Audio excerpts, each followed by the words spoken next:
Hello student, welcome to my YouTube channel Deepti Paliwal. तो आज जो मैं अपनी वीडियो बना रही हूँ उसका उद्देश्य आपको जो सीबीएसई ने कक्षा 10th में 10वीं क्लास में जो पैटर्न में चेंज किए है ना उसके बारे में बताने के लिए बना रही हूँ कि आप लोग समझ पाएँ कि अब आपको क्या करना है और किस तरीके से आपको अच्छे अंक पाने हैं। कक्षा 10th का पैटर्न किस रूप में होगा, पेपर में जब आप लिखेंगे तो उसे किस हिसाब से आप समय के अकॉर्डिंग आप लिख पाएंगे और आपको किस तरीके से पेपर को हैंडल करना है कि वो 3 घंटे में हिंदी का कंप्लीट पेपर हो जाए। तो इसके बारे में आज हम इस वीडियो में चर्चा करेंगे। तो चलिए शुरू करते हैं। ये कक्षा 10वीं की अंक योजना मैंने लिखी है कि किस तरीके से जो पैटर्न चेंज हुआ है। हालांकि बहुत ज़्यादा वाला पैटर्न इसमें चेंज नहीं किया है अभी सीबीएसई ने, परंतु जो चेंज हुआ है उसके बारे में जान लेना चाहिए हमें, क्योंकि हम इसको अच्छा और बुरा दोनों रूप में कह सकते हैं। जो बच्चे सिर्फ हेल्प ले रहे थे कि भाई केवल पास होना है, ठीक है, तो आपको यहाँ से हेल्प जो मिलने वाली थी वो जो ग्रामर से मिलती थी, एमसीक्यूज से, है ना। तो एमसीक्यूज वाला दायरा यहाँ कम हो गया है। जो पढ़ने वाले बच्चे हैं उनके लिए अच्छी बात है। खंड कै, इसमें 4 खंडों में है, हमें ध्यान रखना होगा, कै, खे, गे और घे, ठीक है। खंड कै में हमारे पास क्या आने वाला है, जो अपना फर्स्ट जो रहता था वो अपना रहता है अपठित बोध अर्थात अपठित गद्यांश, ठीक है। अपठित गद्यांश में क्या चेंज हुआ है कि पहले अपठित गद्यांश जो होता था वो 5 नंबर का होता था जिसमें एमसीक्यूज होते थे, है ना। परंतु अब आप देखेंगे तो एमसीक्यूज 3 कर दिए, उसमें 2-2 नंबर के 2 प्रश्न कर दिए और टोटल 7 नंबर का हो गया ये, ठीक है बेटा। कि इसमें क्या चेंज हुआ है कि 3 नंबर का तो एमसीक्यू आएगा आपके पास, एक नंबर के क्वेश्चन आएंगे 3, ठीक है ना, और 2 क्वेश्चन आएंगे 2-2 नंबर के, तो आपका टोटल अंक हो जाएगा 7। उसके बाद सेम ही चेंज पद्यांश में हुआ है। यहाँ गद्यांश भी ऐसा ही हुआ है, पद्यांश में भी, दोनों ही अपठित है। ये हमें ध्यान रखना हो कि अपठित वाला हमारा 7-7 नंबर का हो गया, जो पहले 5 नंबर का होता था वो अब 7 नंबर का है। अब अपठित पद्यांश में क्या हो रहा है कि 3 नंबर का तो एमसीक्यू है सेम, और 4 नंबर वही सेम चीज हो रही है कि 2-2 नंबर के 2 क्वेश्चन है, तो दोनों सेम रहेंगे आपके, एक समान है। अपठित गद्यांश हो चाहे वो पद्यांश हो, 7 और 7 नंबर का हो गया, 14 नंबर का अपना खंड कै हो गया है। अब बारी आती है सेकंड की, खंड खे क्या है, किस तरीके से हल करेंगे। देखो खंड खे में बहुत ज्यादा आपको टेंशन लेने की जरूरत नहीं है, ऐसा कुछ खास नहीं हुआ है। बस आपको क्या करना है, आपको अपनी प्रैक्टिस में से एमसीक्यूज निकाल देने हैं। अभी तक आप जो प्रैक्टिस करते थे उसमें क्या करते थे कि एमसीक्यूज देख लिए, अच्छा इसमें से कोई 4 में से कोई एक आंसर होने वाला है तो चलो हमने तुक्का भी लगा दिया। अब यहाँ पे आपको सटीक आंसर रखना है, तो इसीलिए मैंने कहा कि ये अच्छा भी है ये बुरा भी है, ठीक है। तो पहला अपना वाक्य भेद था, सेम चीज है, वही पुराने वाले पैटर्न में जो चल रही थी कि 5 क्वेश्चन आएंगे प्रत्येक में। जैसे वाक्य भेद है तो इसमें 5 क्वेश्चन आपको मिलेंगे, ठीक है, और इन 5 में से कोई 4 आपको करने हैं। बट एक चीज में जो चेंज हुई है कि आपके पास एमसीक्यू नहीं है, एमसीक्यू क्वेश्चन आपके पास यहाँ पे नहीं है, तो आपको अब सीधा सा क्वेश्चन मिलेगा, आपको सीधे उसका आंसर लिखना है। अब आपको कोई वहां पे अंदाजा लगाने के लिए सहायता नहीं मिलेगी, और इन चारों में ही ऐसा होगा, इसलिए 4-4 नंबर के 5-5 क्वेश्चन आएंगे। तो एक बात और ध्यान रखिएगा कि आपको इसमें से 4 अटेम्प्ट करने हैं, कोई बेस्ट 4 अटेम्प्ट करने हैं, तो 4-4 नंबर के होंगे, बिना एमसीक्यूज के होंगे, तो आपका यहाँ पे 16 नंबर का खंड खे हो जाता है। उसके बाद बारी आती है खंड गे की। अब खंड गे में क्या चेंजेस है कि पठित गद्यांश पठित पद्यांश दोनों सेम है, पुराने वाले पैटर्न पे है कि दोनों में एमसीक्यूज है, 5 क्वेश्चन, है ना। जो अपना यहाँ चेंज हुआ है वो इस वाले ऊपर वाले हिस्से में हुआ है कि अपठित गद्यांश और पद्यांश में एमसीक्यूज कम हो गए और उसका नंबर बढ़ गया है। परंतु यहाँ पे पठित गद्यांश पठित पद्यांश में ऐसा नहीं हुआ, ये पहले की तरह ही एमसीक्यूज बेस आएंगे और 5-5 नंबर के आएंगे।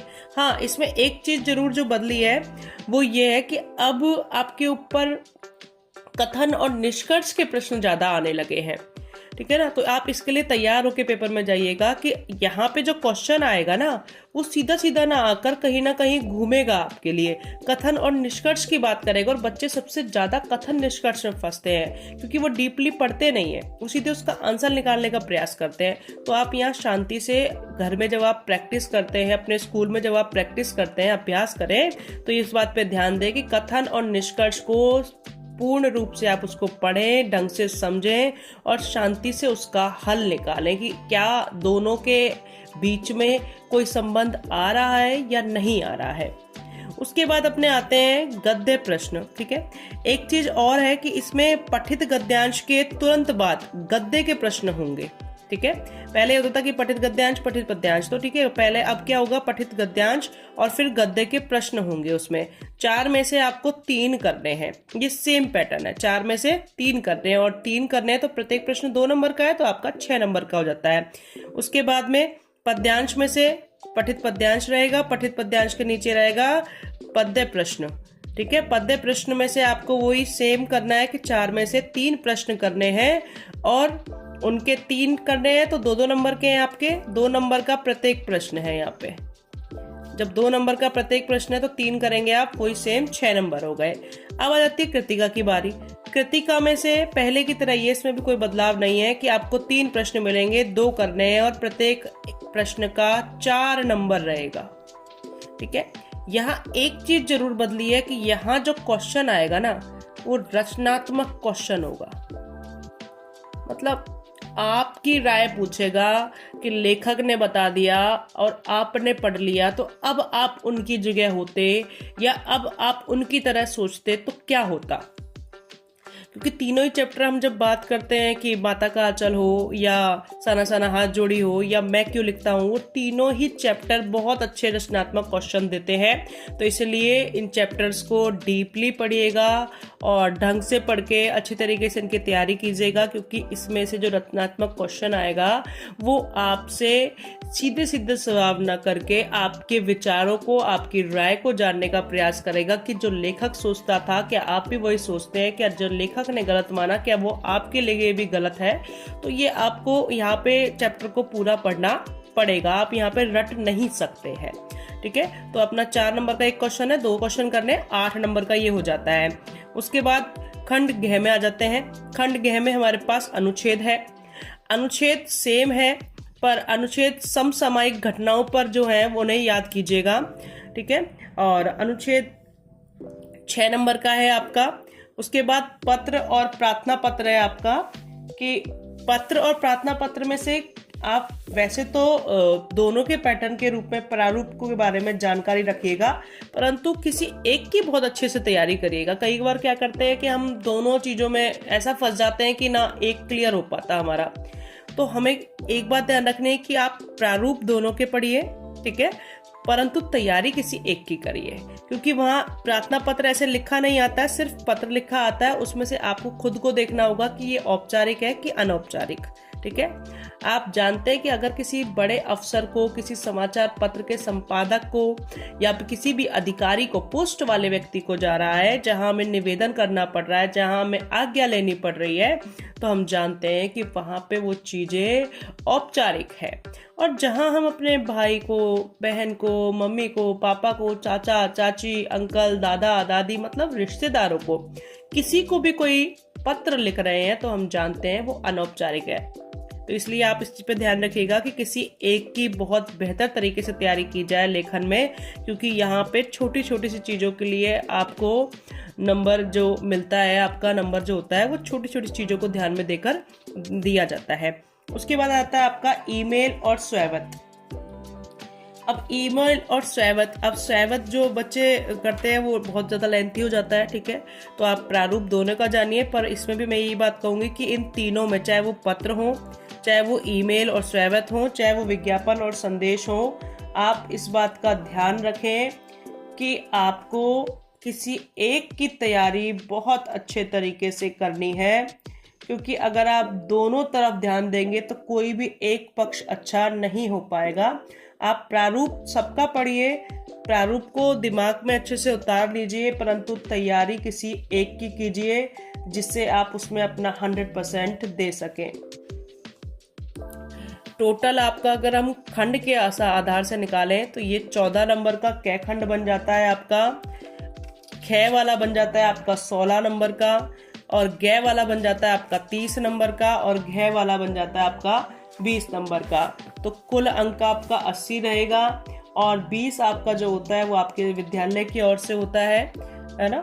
तो आप ये देखिएगा कि 3 घंटे में आप किस प्रकार से इनको लिख पा रहे हैं। और अनुच्छेद लिखते समय ध्यान रखिएगा कि अनुच्छेद में शब्द सीमा 120 शब्द होती है, ठीक है, 120 शब्द है शब्द सीमा। वहाँ पे टॉपिक दिए जाए अनुच्छेद के अंतर्गत, वो टॉपिक लेकर उनके अकॉर्डिंग लाइन बनाइएगा, और जो मेन लाइन रहती है उसको हाईलाइट जरूर कीजिएगा। एक पेन से अंडरलाइन खींच के आप उसको हाईलाइट कर सकते हैं, है ना। उसके लिए आप हाइलाइटर मत यूज करिएगा पेपर में, उसको एक पेन से अपने, जैसे आपने कोई लिखा, आपने कोई लाइन लिखी है और उसको आपको इम्पोर्टेंट है, आपको बताना है कि हाँ उसका ध्यान जाए कॉपी चेक करने वाले परीक्षक का, तो आप इस तरीके से उसे अंडरलाइन दीजिए, जिससे वो समझ जाएगा कि ये इसकी मेन लाइन है, ये इसका मेन है, उद्देश्य दिखा रहा है यहाँ पे।